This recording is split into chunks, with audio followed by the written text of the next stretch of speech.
ध्यान में प्रवेश करने का सबसे सरल तरीका है हमारी सांसें। वे सांसें जिनसे हमारा यह समस्त स्थूल शरीर प्राणमय है, जीवित है, कार्य कर रहा है।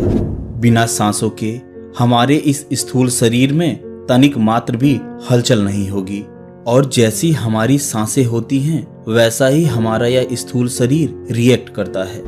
बहुत से लोग सांसों के बारे में बहुत कुछ बताते हैं, परंतु सांसों की गति कैसी होनी चाहिए और प्रत्येक सांस का हमारे इस स्थूल शरीर पर क्या प्रभाव पड़ता है, इसके बारे में बहुत कम लोग ही बता पाते हैं। दोस्तों, कोई भी व्यक्ति, चाहे वह आम आदमी हो या कोई ऋषि मुनि, बिना सांसों के उसका जीवित रहना असंभव है, और उसके जीवन में हो रही प्रगति भी उसकी सांसों का ही परिणाम है। जब आप ध्यान करने बैठते हैं तो आपकी सांसें जब तक स्थिर नहीं होंगी तब तक आप ध्यान में प्रवेश नहीं कर पाएंगे। इसलिए अपनी सांसों को स्थिर करना बहुत आवश्यक है। कोई भी साधक ध्यान में प्रवेश तब तक नहीं कर पाएगा जब तक वह अपने जीवन की नींव को मजबूत न कर ले, और जीवन की नींव को मजबूत करने का केवल मात्र एक ही उपाय है, और वह उपाय है हमारी सांसें, जिन्हें आध्यात्म प्राण कहता है और यह विज्ञान सांस कहता है। दोस्तों, एक व्यक्ति के लिए ये सांसें इतनी इंपॉर्टेंट हैं कि इन सांसों से ही व्यक्ति को जीवन मिलता है, और इन सांसों की वजह से वह जीवन से दूर भी हो जाता है। विज्ञान कहता है कि एक व्यक्ति जब तक सांस ले रहा है वह तब तक जीवित है, उसके बाद वह व्यक्ति मर जाता है। परंतु आध्यात्म कहता है कि एक व्यक्ति के भीतर जब तक यह सांसें चल रही हैं तब तक वह स्थूल शरीर में जीवित है। उसके बाद जब व्यक्ति के भीतर से यह प्राण रूपी श्वासें खत्म हो जाती हैं तब व्यक्ति सूक्ष्म रूप में जीवित होता है। यानी व्यक्ति कभी मरता नहीं, केवल उसका वास्तविक रूप बदल जाता है, क्योंकि ऊर्जा को कभी नष्ट नहीं किया जा सकता। ऊर्जा केवल एक रूप से दूसरे रूप में परिवर्तित हो सकती है, और हमारी आत्मा यह ऊर्जा ही है। मैंने बहुत से लोगों की वीडियोस देखी हैं जिसमें वे कहते हैं कि यदि आप अपने सांसों के महत्व को समझ लो तो आप तुरंत समाधि का अनुभव कर सकते हो, परंतु बिना यम और नियम के व्यक्ति समाधि तक नहीं पहुंच सकता। एक व्यक्ति जो ध्यान कर रहा है उसके लिए यम और नियम का पालन करना बहुत आवश्यक है। यम और नियम का पालन करके ही आप ध्यान की गहराइयों में प्रवेश कर सकते हैं। केवल सांस लेने मात्र से आपको कभी समाधि घटित नहीं होगी। यदि कोई ऐसा कह रहा है कि आप अपनी सांसों को ऐसे परिवर्तित करके ध्यान समाधि में उतर सकते हैं तो वह केवल आपको मूर्ख बना रहा है, क्योंकि आपकी सांसों के साथ साथ आपकी मानसिक स्थिति भी वैसी होनी चाहिए। किसी व्यक्ति की मानसिक स्थिति यदि खराब है तो उसकी सांसें स्थिर हो ही नहीं सकती।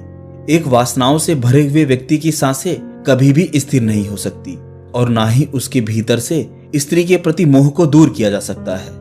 परंतु यदि व्यक्ति यम नियम का पालन करे तो उसकी वासनाओं में भी कमी आती है, और एक व्यक्ति की वासनाएं जब क्षीण होने लगती हैं तब उसके भीतर आध्यात्म का विकास होता है, और यही आध्यात्म का विकास उसकी मनः स्थिति को बदलता है। जब आपकी मनः स्थिति ठीक होगी तभी आप ध्यान की अवस्था में बैठ सकते हैं, अन्यथा आप कितनी ही कोशिश कर लें ध्यान की अवस्था में बैठ ही नहीं सकते। चाहे तो आप करके देख सकते हैं, और फिर जैसी स्थिति हो आप नीचे कमेंट सेक्शन में लिख सकते हैं। दोस्तों, यह बात बिल्कुल सत्य है कि जैसी हमारी सांसें होंगी वैसे ही हमारा यह स्थूल शरीर रिएक्ट करता है, क्योंकि इस स्थूल शरीर का आधार ही हमारी सांसें हैं, जिसे हम प्राण कहते हैं। यदि आप अपने चारों तरफ नोटिस करो, जो व्यक्ति ध्यान मेडिटेशन नहीं करता उसकी सांसों की गति तीव्र होती है, परंतु जो व्यक्ति ध्यान मेडिटेशन करता है, प्राणायाम करता है, उसकी सांसों की गति धीमी होती है। और आपकी सांसों की गति जितनी धीमी होगी आपके अंदर आध्यात्म के विकास के साथ साथ आपकी उम्र भी थम सी जाएगी, क्योंकि हम जितनी ज्यादा सांसें खर्च करते हैं उतनी ही आयु हमारी कम होती जाती है। क्योंकि जो भी व्यक्ति इस मृत्यु लोक पर जन्मे हैं वे दिनों, महीनों या वर्षों के लिए नहीं आए हैं, बल्कि इस प्रकृति ने उन्हें गिनकर सांसें दी हैं। और यदि हम अपनी इन गिनी हुई सांसों को ऐसे ही फिजूल में बर्बाद कर देंगे तो कैसे हम अधिक वर्षों तक जीवित रहेंगे। दोस्तों, ये सांसें हमारे स्थूल शरीर और हमारी आत्मा के बीच एक कड़ी का काम करती हैं। और इस कड़ी को लंबे समय तक बनाए रखने के लिए हमें अपने सांसों की गति को सुधारना होगा।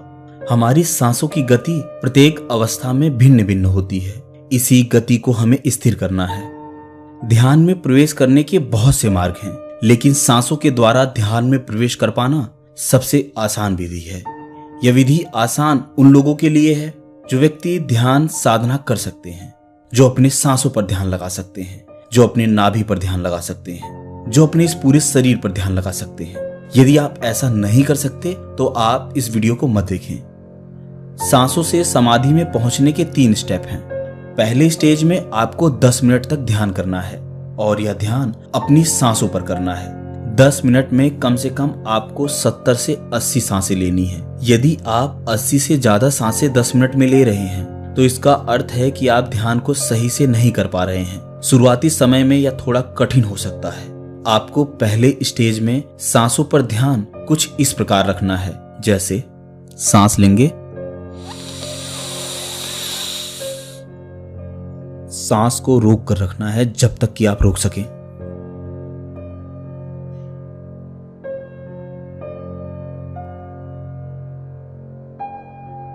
जब आपको लगे कि सांस को छोड़ देना चाहिए, आप श्वास छोड़ेंगे।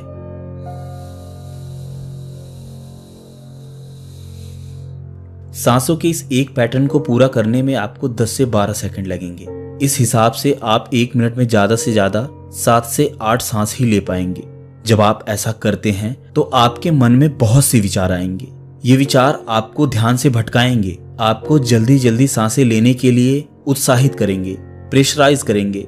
लेकिन आपको ऐसा बिल्कुल नहीं करना है। आपको केवल अपने सांसों पर ही ध्यान देना है।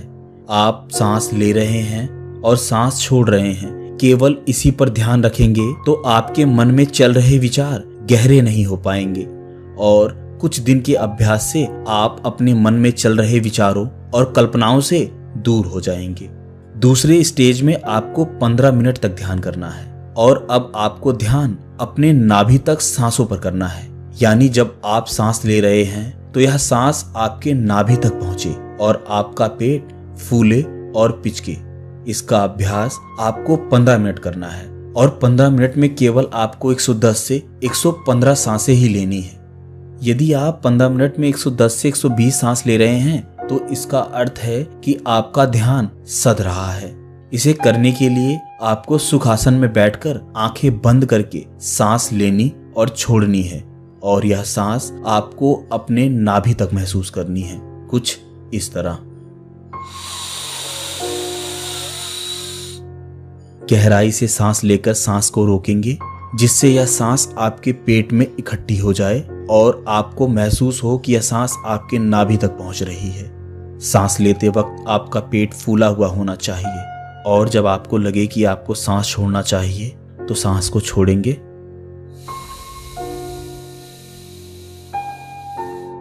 इस प्रकार आपको 110 से 120 सांसें ही लेनी है। जब आप ऐसा 15 मिनट तक कर लेते हैं तब आप देखेंगे कि आपका दिमाग शांत हो गया है। एक ऐसी स्थिति आ गई है कि आपको बाहरी जगत से कोई मतलब नहीं है। बाहर क्या हो रहा है आपको इससे कोई मतलब नहीं होना चाहिए। आपको केवल अपने नाभि तक चल रही सांसों पर ही ध्यान लगाना है। कुछ समय में आप ऐसा महसूस करेंगे जैसे आप दूर बैठकर देख रहे हैं कि आपका पेट फूल रहा है और पिचक रहा है। आप नाभि तक सांस ले रहे हैं। ऐसा ही कुछ दिनों तक अभ्यास करने से आप देखेंगे कि आपकी सांसों की गति ऐसी ही हो गई है। आप जब भी सांस ले रहे हैं तो आपकी सांसें लंबी हो गई हैं। इसका अर्थ है कि आप दूसरे स्टेज को पार कर चुके हैं। तीसरी अवस्था में आप अपने सांसों को पूरे शरीर में महसूस कर पाएंगे। यह अवस्था ध्यान की अवस्था होगी, जिसमें आपको समस्त शरीर का बोध होगा। यह बोध तब तक होगा जब तक आप अपनी सांसों पर ध्यान रखेंगे। जैसे ही आपका ध्यान सांसों से हटता है, आप उस अवस्था में पहुंचते हैं जहां पहुंचने की रेस में हर कोई लगा हुआ है। हर साधक उस अवस्था में पहुंचना चाहता है लेकिन नहीं पहुंच पा रहा है।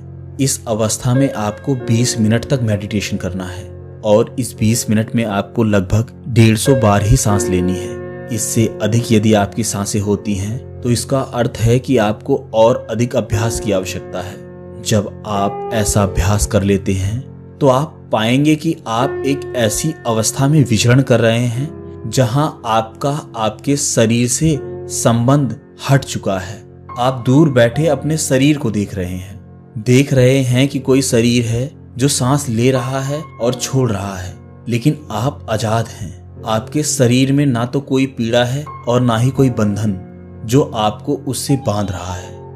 लेकिन इस अवस्था में प्रयोग करते समय आपको यह सावधानी रखनी है कि आपकी कमर बिल्कुल सीधी होनी चाहिए। कमर में कोई भी बैंड नहीं होना चाहिए, क्योंकि जब आप ध्यान की इस अवस्था में होते हैं तब आपके मूलाधार चक्र में उपस्थित वह प्राण ऊर्जा जो आपको समाधि का अनुभव कराएगी, वह ऊपर की ओर गति करने के लिए तैयार हो जाती है। और यह ऊर्जा जब गतिशील होती है तो यह आपकी रीढ़ की हड्डी के सहारे, जिसमें आपकी सुषुम्ना नाड़ी विद्यमान है, उसमें भरे लिक्विड को ऊपर की तरफ फोर्स करते हुए आगे बढ़ती है। यह ऊर्जा आपके मूलाधार चक्र से उठकर आपके स्वादिष्ठान चक्र और मणिपुर चक्र से होते हुए आपके अनाहत चक्र, विशुद्धि चक्र और उसके बाद आपके आज्ञा चक्र तक का सफर करने को तैयार हो जाती है। यदि इस अवस्था में आपके शरीर में कोई बैंड है, कुछ मुड़ा हुआ है, आपका शरीर मुड़ा हुआ है, तो आपका यह प्रयोग असफल हो जाएगा। इसलिए इस अवस्था में आपको इस बात पर खासा ध्यान रखना है। दोस्तों, यह अनुभव 100 साधकों में केवल 2 या 3 को ही हो सकता है। तो आप नीचे कमेंट सेक्शन में कुछ भी लिखने से पहले अपने किए गए प्रयासों पर भी ध्यान दें। आपके किए गए प्रयास में कोई ना कोई कमी रह गई होगी, इसलिए आपके साथ ऐसा हो रहा है। परंतु जिन साधकों को अच्छे अनुभव होते हैं वे यह समझ लें कि वे ध्यान में आगे बढ़ रहे हैं। लेकिन जो साधक इसमें सफल नहीं हुए हैं, उन्हें मायूस होने की आवश्यकता नहीं है। यदि उन्हें ध्यान करते वक्त परम शांति महसूस हुई हो, ध्यान करते वक्त वे स्वयं को देख पाए हो, आती जाती सांसों को साक्षी भाव होकर देख पाए हैं, तो वे यह समझ लें कि वे ध्यान में आगे प्रगति कर रहे हैं और धीरे धीरे उनके जीवन में भी यह समाधि की अवस्था जरूर आएगी। दोस्तों, समाधि की अवस्था को एक्सप्लेन करना थोड़ा कठिन है, क्योंकि इसका अनुभव प्रत्येक व्यक्ति को भिन्न भिन्न स्तर पर होता है। आपको किस स्तर पर हुआ है, इसका अनुभव केवल आप ही बता सकते हैं। लेकिन एक बात जो मुझे आप लोगों से कहनी है, यह प्रयोग करने के दौरान आप अपने मन और शरीर को स्थिर रख सकते हैं और अपनी आयु को लंबा कर सकते हैं। बाकी इसके बहुत से फायदे हैं जो आप खुद ही महसूस करेंगे और नीचे कमेंट सेक्शन में मुझे बताएंगे कि यह प्रयोग करने के बाद आपको कौन कौन से अनुभव हुए हैं। दोस्तों, यदि आपने यह वीडियो पूरा देखा है, आपको यह वीडियो समझ में आया है, तो यह अपने दोस्तों के साथ जरूर शेयर कीजिए और अपने महत्वपूर्ण सुझावों को नीचे कमेंट सेक्शन में लिखना मत भूलिएगा। मिलते हैं किसी और वीडियो में किसी और अच्छी नई वीडियो के साथ। तब तक के लिए नमस्कार।